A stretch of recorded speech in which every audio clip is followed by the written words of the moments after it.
Hello. In this video, we will be learning about financing with receivables, specifically with secured borrowing. First, let's go quickly over what is financing with receivables. Well, companies need cash, and many times they have accounts receivable or notes receivable on their books, and they want to convert it into cash more quickly than the time frame that they have to collect it. So what they do is they go out to a bank or a lender, and they will either sell or secure their receivables, and in turn, the bank will give them cash for those receivables. So we're going to go over it in two different videos. The first video is this one under secured borrowing, and I have another video where companies actually will sell their receivables. So when companies finance the receivables through secured borrowing, they can do it one of two ways. The first one is they can pledge all of their accounts receivable as collateral for a loan, or they can assign particular receivables as the collateral. Another way to finance with receivables is to actually sell the receivables to the bank or lender or another institution, and companies will record a gain or loss, most likely a loss, and the accounting treatment for it is similar to the sale of other assets. So what is pledging? So when a company pledges their accounts receivable as collateral for a loan, they don't pledge specific receivables, but they actually pledge their entire balance, their entire balance of receivables. Again, whether that's accounts receivable or notes receivable, serves as the collateral for that loan. And the company still is responsible for collecting those receivables. It is not the lender's responsibility for collecting those receivables. And really the only thing that is needed is a disclosure in the notes to let the users of the financial statements know that they've entered into this transaction with a bank or a lender.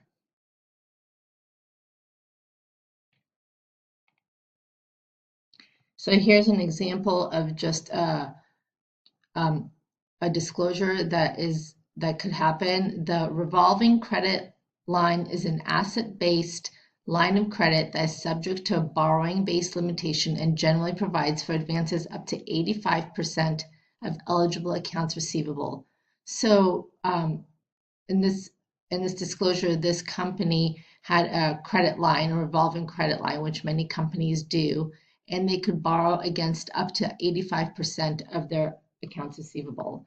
That's all that's needed when you pledge your accounts receivable. Okay, well, you can also do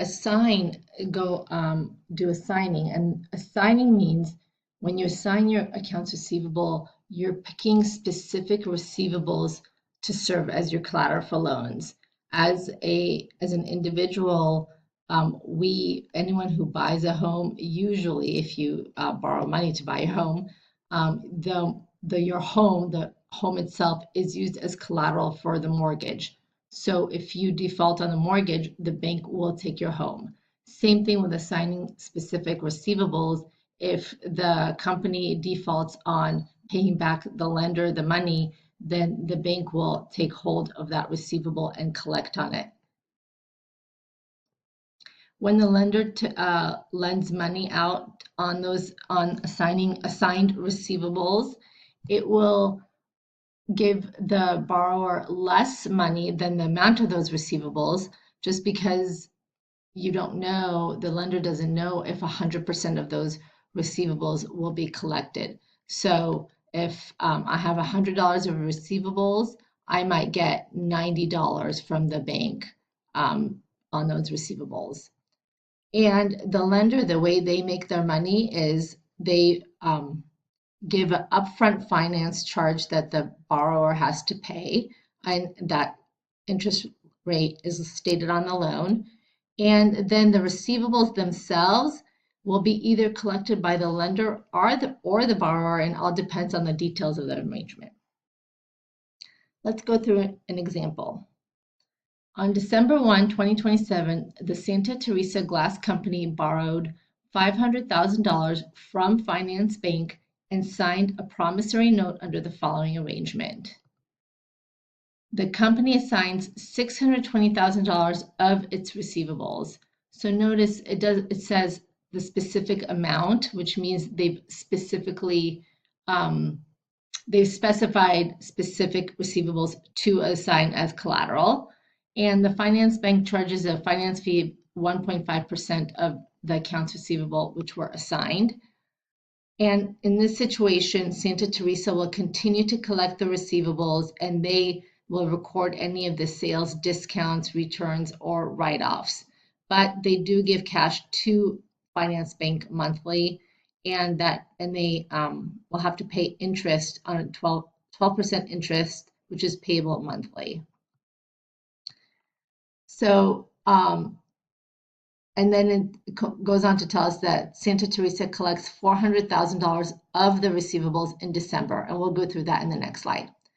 But on December 1, when they borrow $500,000 from the bank, Santa Teresa, so this is Santa Teresa, this is what Santa Teresa, the borrower, records on their financials. They recorded notes payable because they owe Finance Bank $500,000. Now, Finance Bank did not give them $500,000 in cash because they charged that upfront finance fee about 1.5% of the accounts receivable balance. No, you should note this is not 1.5% of the amount that they borrowed. It's 1.5% of the accounts receivable that they are assigning to as collateral. So we're told that that's $620,000 times 1.5% is $9,300.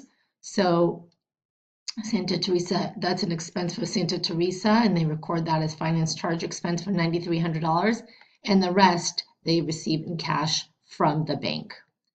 The next slide, we'll go over this part where Santa Teresa collects $400,000 of the receivables in December. So it says, when they say Santa Teresa collects $400,000, that means that they already had, right? This is $400,000 of the $620,000, which means that $400,000 is already accounts receivable on their books. So when they collect it, they collect cash $400,000, and they remove the accounts receivable for $400,000. Also in December, we have to pay interest monthly on the note itself to the bank.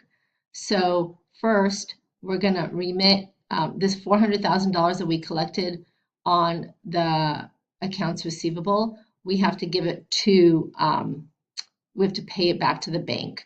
So we're going to reduce our notes payable by $400,000 because we're going to give that to the bank.